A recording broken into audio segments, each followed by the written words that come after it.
Connaissez-vous Logbit, qui s'est fait arrêter par le FBI?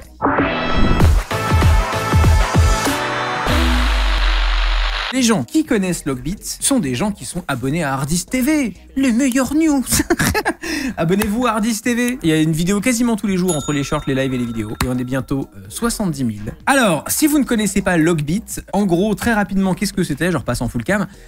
C'était un crypto locker et c'était le plus connu. En gros, c'est crypto pour cryptographie.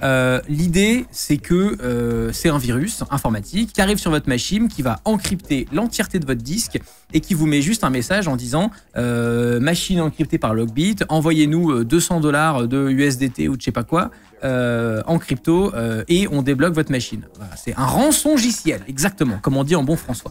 C'était l'un des plus connus. D'ailleurs, moi, je m'étais fait attaquer par une variante de ce virus au bureau. On avait réussi à dégager l'attaque grâce à la réactivité de Velvet Shadow dans l'équipe, qui a vu qu'on commençait à se faire attaquer et qui a backupé tout ce qui manquait de backup. Big up à lui. Et du coup, on n'a pas payé, on a juste reset le NAS qui était attaqué. Mais ça m'est arrivé et c'est très chiant. Vous avez payé quoi? On n'a rien payé du tout. On apprend donc dans cet article que au total, c'est 120 millions de dollars de rançon qui ont été payés par Logbit. Alors, pour savoir pourquoi est-ce que les gens payent, en fait, très souvent, dans le contexte d'une entreprise, surtout quand tu attaques une très grosse entreprise et que tu es une boîte comme Logbit, ce qui se passe, c'est que tu vas souvent payer parce que la somme demandée est très faible par rapport à l'humiliation publique de savoir que tu t'es fait attaquer. Il y a beaucoup de boîtes qui, tu vois, quand tu as une rançon de 100 000 balles, bah, ils vont payer 100 000 balles parce que pour eux, c'est rien. Et ils préfèrent ça plutôt que devoir communiquer en public, genre, bah, on s'est fait attaquer, on a tout perdu, machin et tout. Mais ça a foutu la merde chez plein de gens, ça a foutu la merde. Il y a un hôpital à Los Angeles, d'ailleurs, j'ai une copine qui travaille à cet hôpital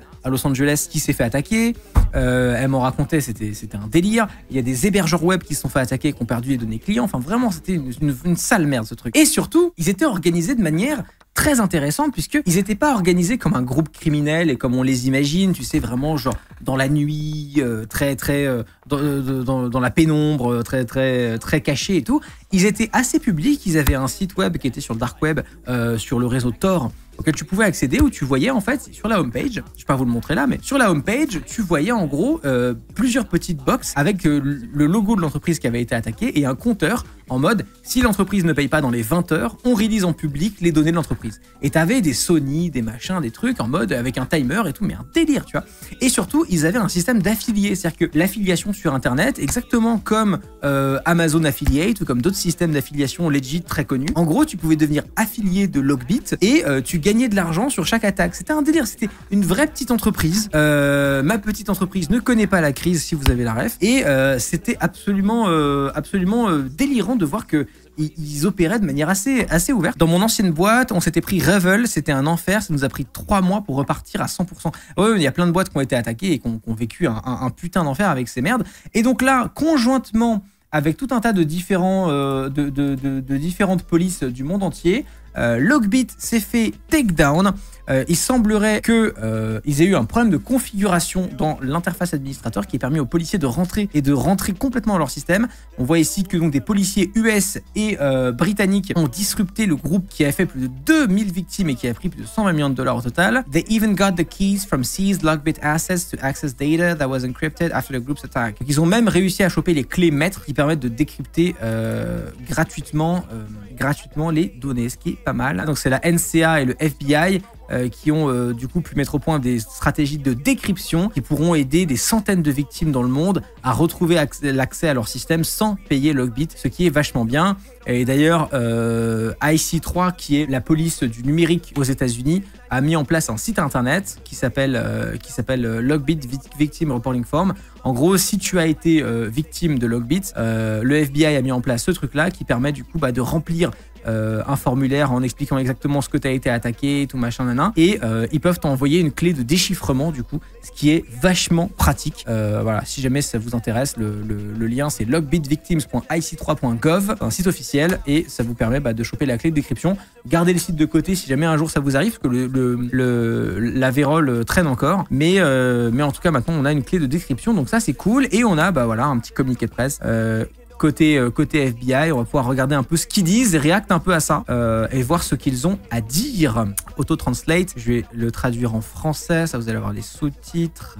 Voilà. Le procureur général Garland. Qu'est-ce qu'il a à nous dire, ce monsieur? Ah, il y a deux bonhommes du New Jersey il y en avait 2 Américains qui se sont fait arrêter aussi. Bah, ils peuvent être fiers en vrai, hein. C'était long, hein. Ouais. 5 personnes arrêtées et l'enquête continue. Ouais, dans le chat, c'est très étonné qu'ils assument que c'est des Américains. Pour une fois qu'ils accusent pas les Russes ou les Chinois, c'est un miracle. Bah, en vrai, vu les noms, c'est quand même d'origine russe. Il n'y a pas que des Américains, mais là, surtout, ils sont contents d'avoir chopé ceux qui étaient sur le territoire. Mais ce qui va être compliqué pour la police, c'est non seulement de choper les gens qui étaient les chefs de ce truc-là, mais tous les affiliés. Comme j'expliquais au début, il y a des centaines de gens qui sont affiliés et qui gagnaient de l'argent en se prêtant le truc. Donc voilà, ça va être compliqué de choper tout le monde. Il a dû le placer quand même. Oui, il rappelle d'ailleurs que ça attaquait aussi des structures fondamentales de l'État américain. Bah, déjà des hôpitaux, c'est quand même, quand tu disruptes un hôpital, c'est chaud. Mais je crois, trouvez-moi le nom, le chat, mais il y avait aussi eu une grosse infrastructure pétrolière aux États-Unis qui avait été verrouillée comme ça, hein, il y a quelques années. Le petit sourire, il est si fier de lui. Mais il peut, c'est très bien. C'est très bien. Mais Colonial Pipeline en 2021, exactement, qui avait été verrouillé de la même manière.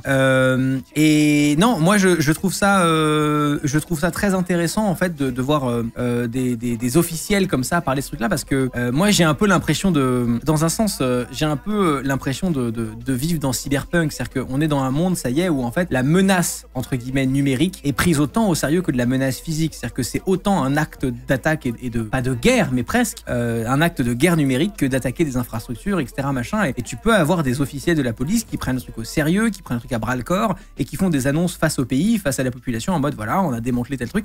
Et c'est marrant parce que, enfin c'est marrant. En fait, on est vraiment passé à ça, je trouve que c'est un marqueur du passage à l'ère numérique de dire qu'en fait maintenant les attaques, c'est pas seulement des attaques physiques sur le sol, sur machin, c'est aussi des attaques numériques qui peuvent foutre la merde dans un hôpital, foutre la merde dans une usine énergétique de pétrole, même plus grave, de nucléaire, etc. machin. Et c'est pris au sérieux, tout comme le serait une attaque physique, c'est pris au même niveau. Je trouve ça intéressant. À observer en termes d'analyse média de ce truc-là, quoi. Vu l'impact et le chiffre d'affaires de grosses boîtes, c'est une bonne chose. Ah oui, c'est très bien. Mais c'est intéressant, tu vois, de voir, ah ouais, ok, donc c'est vraiment pris au même niveau que ce que peut être une attaque physique. Intéressant. Qu'est-ce que vous en pensez? T'aurais fait cette annonce, t'aurais utilisé un vocodeur en te moquant des personnes chopées. Ah, de fou. Moi, je pense qu'il faut être insolent avec les gens comme ça. Tu vois, vraiment, quand t'arrives à pécho les mecs qu'on fait Lockbit, tu vois, vraiment, t'arrives, tu fais un effet sur ta voix et tu fais genre, alors les débilos, on est cons, on a mis ces mots de passe par défaut, niqué, au trou les cons. Incroyable. Mon rêve absolu. J'en pense que pour s'en prendre à un hôpital, faut sacrément pas avoir d'honneur. Autant une grosse boîte c'est une chose, un hosto, merde quoi. En vrai, je dirais pas que c'est si faible que ça s'attaquer à une grosse boîte, parce que tu disruptes quand même le travail de plein de gens et t'as plein de gens qui ont besoin du travail de très grosses boîtes pour continuer à vivre. Mais je suis d'accord avec toi, attaquer un hôpital, c'est... D'ailleurs, je crois que même dans des communautés, communautés de hackers, le mot qui veut rien dire, mais l'attaque de l'hôpital, ça avait fait débat. Ça avait pas été bien pris par tout le monde, même dans des communautés de gens qui attaquent, parce que t'attaques pas un hôpital. Quoi, tu joues quoi. Qu'est-ce que c'est que cette histoire quand même? Quand tu mets à l'arrêt un hôpital entier, parce que quand tu attaques un hôpital, ça veut pas forcément dire que tu éteins les machines qui tiennent les gens en vie et tout, mais en fait, si l'hôpital n'a plus accès à l'administratif, il faut penser à tous les embranchements. Ça veut dire que tu peux plus programmer des chirurgies, que tu sais plus qui a besoin de faire quoi quand, tu peux plus, enfin c'est cauchemardesque vraiment, pour les distributions de médicaments, les stocks, les machins, enfin tu mets l'hôpital entier à l'arrêt quoi, tu mets des vies en jeu directement. Effectivement, il y a eu une update depuis, c'était une faille web non corrigée, ils ont repris du service, ils vont faire plus attention aux mages maintenant, ils vont continuer leur trafic. Ça met un gros stop quand même, parce qu'il va y avoir des arrestations. Ça a permis, le FBI, quand ils font ce genre d'annonce en public, ils disent jamais tout ce qu'ils ont. Et je pense qu'ils sont loin d'être cons, les Américains, là-dessus. Ils ont dû prendre le max de data possible pour remonter la filière. Et c'est pas la dernière fois qu'on entend parler de ces IMO. L'attaque d'hôpital, ça make no sense. Enfin, contre quoi tu te bats? Ah bah contre rien, c'est juste que c'est des mecs sans foi ni loi qui veulent de l'argent, c'est tout. Mais quand tu veux de l'argent, à tel point que t'es prêt à attaquer un hôpital...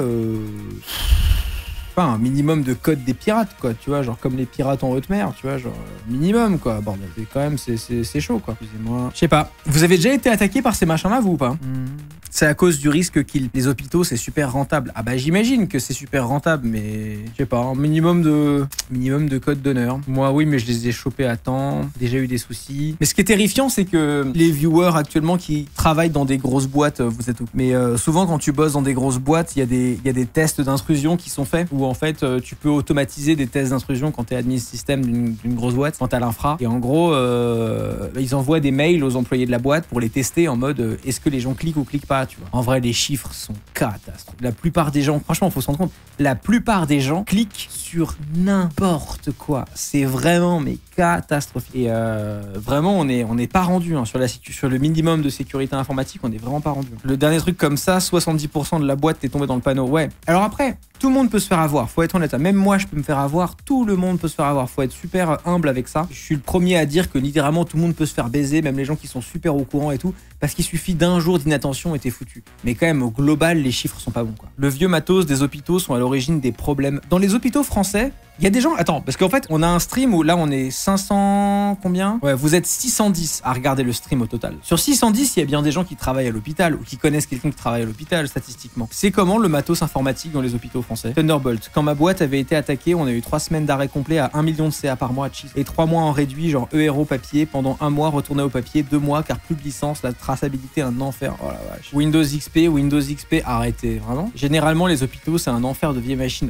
Windows XP, c'est compliqué quand même. Alors, vous allez me dire que je fais mon gros geek de base. Vous allez me dire que je fais mon gros geek de base. Mais je ne comprends pas pourquoi sur les infra critiques comme ça, on les passe pas sur Linux. Parce que, de toute façon, t'es l'État, t'es censé avoir de quoi te payer des admin systèmes. Et un Linux que tu peux full customiser, faire les updates et tout, en plus tu payes pas de licence, ça t'évite d'avoir des vieilles machines Windows XP éclatées, surtout sur des infra publics. Et surtout, honnêtement, tu peux pas foutre du Linux partout parce que les gens ont pas l'habitude, c'est chiant, ça fait pas tout tourner, machin et tout. Ok, mais franchement, sur des administrations publiques qui font de la bureautique, franchement, pardon, mais foutez-les sur un Linux. Hein. T'as pas un besoin de faire un truc Windows particulier pour faire tourner OpenOffice. Hein. Enfin, LibreOffice maintenant. Pardon, je suis vieux. 90% des logiciels métiers sont sur Windows. Oui, mais en vrai, de 1, tu peux très bien les faire tourner avec Wine. Ces trucs-là, les 3 quarts du temps. Et si tu peux pas, bah, je suis désolé, quand t'es la 6 ou 7e puissance du monde, normalement, on devrait avoir assez de poids dans les négociations avec les fournisseurs de logiciels spécifiques pour les hôpitaux et tout, pour qu'ils fassent une version Linux. On devrait avoir la force de leur imposer ça. Mets ta vie dans la négociation, tu vois. Ça réglerait quand même une quantité d'emmerdement assez énorme.